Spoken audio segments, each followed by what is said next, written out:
what is going on, Retro Gaming Nation? It is Retro Nintendo Gaming back for another video, and today we're going to be looking at my top 5 favorite Pokemon owned by, top 10 Pokemon, favorite Pokemon owned by Ash.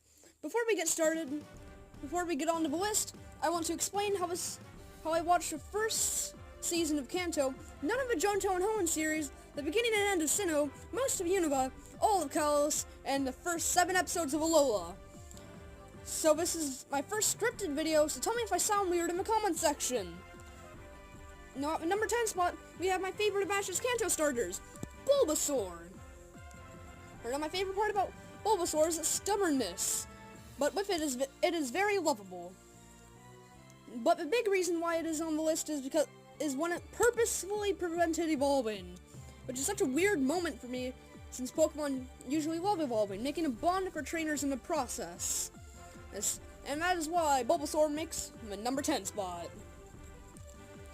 Now, the number 9 spot, we have a Pokemon that I would not expect to make the list. Talonflame. Now, despite him fainting a lot, he has a lot of achievements, like evolving to get the Moltres picture and hatching the Noibat egg as a Fletchinder. And those are some of the reasons why Talonflame flew into my heart. Remember when I briefly mentioned the Noibat egg at number 9? Well, number 8 is Noivern. Now immediately when it hatched from its egg, I knew it would be strong. And Hawlucha acted as a father figure, which is why Noivern evolved so quickly. And that is why Noivern is a great team member to Ash's Kalos team. Now at the number 7 spot, we have everybody's favorite pervert, Oshawott. Now, my favorite part about Oshawott is how he falls in love with every girl he sees. He's easily my favorite moment of Oshawott was in the spotlight was when Piplup and Oshawott were arguing over Meloetta. Now, I also vaguely remember a Oshawott competition where Oshawott and his rival Dewott had to impress an Oshawott lady. But before we go into number 6, I want to show you some images of Oshawott being Oshawott. Now, at the number 6 spot, we have an obvious pick, an Infernape. There's nothing much to say about Infernape, especially if you're listening to me at the beginning. But just that one battle against Paul made Infernape one of my favorites. It's the end of that battle that really got me, when he destroyed Electivire. And that's all I can really say, so let's move on to number 5. Now, at the number 5 spot, we have Hawlucha. Now, there's a lot of reasons why I like Hawlucha. It has a very luchador-inspired personality, which I found entertaining. And it also acted as a father figure to Noivern, even though it helped Hawlucha more than Noivern, which is why he's higher on the list. I also really liked the episode where Hawlucha had to make a movie of Shiny Hawlucha, and they hated each other. And those are some of the reasons why Hawlucha makes the number 5 spot. At the number 4 spot, we have a pretty cliche pick in Pikachu. You've seen everything Pikachu has to offer, so I'll keep it brief. Pikachu used to hate Ash, now he loves him.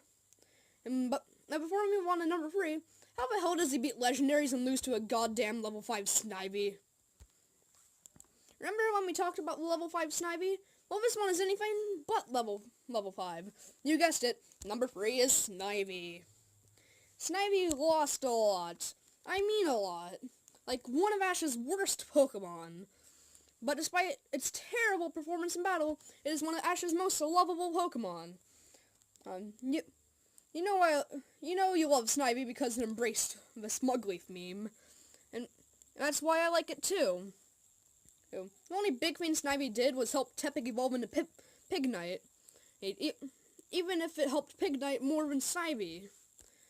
But even with so much missed potential, it has achievements, like tying a Trip Servine and then beating it, and making Attract viable. At the number 2 spot, we have Goodra. A part of why I like Goodra is because, before the league, it was a beast who never lost a battle. Remember how I said before the league? Well, we don't talk about that.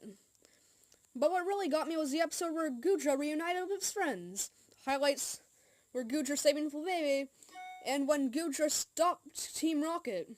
You know your episode is good when Team Rocket is actually evil. Well, but at the end I was crying more than Ash when he released Goodra. Before we go on to number 1, I wanted to give some honorable mentions. These were the Pokemon who I consider but left out because I only have 1 or 2 reasons that I liked them. Snorlax, because it knows 6 moves. Crocodile, because it's one of Ash's only strong Unova Pokemon. Well, it actually is Ash's only strong Unova Pokemon. And Bayleaf, because of its loving personality. Litten, because of its potential. Squirtle, because I like the Squirtle Squad, but after its introduction, it didn't do much. Charizard, because it was a beast in battle. Apom, because it snuck into Diamond and Pearl. Sceptile, because of a win against Darkrai.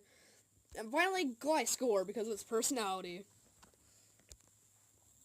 Now, this pick will be obvious after the honorable mentions, so I'll just say it. Number 1 is Greninja.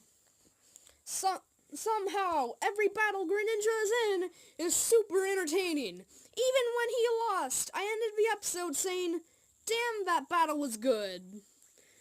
But I didn't start liking Greninja so much until he unlocked his Ash Greninja form. You may be thinking, how did Greninja meet Ash? And my answer was, when Greninja was a Froakie, it knew about Ash Greninja and abandoned every trainer it met until someone was able to unlock its potential. And apparently it was Ash.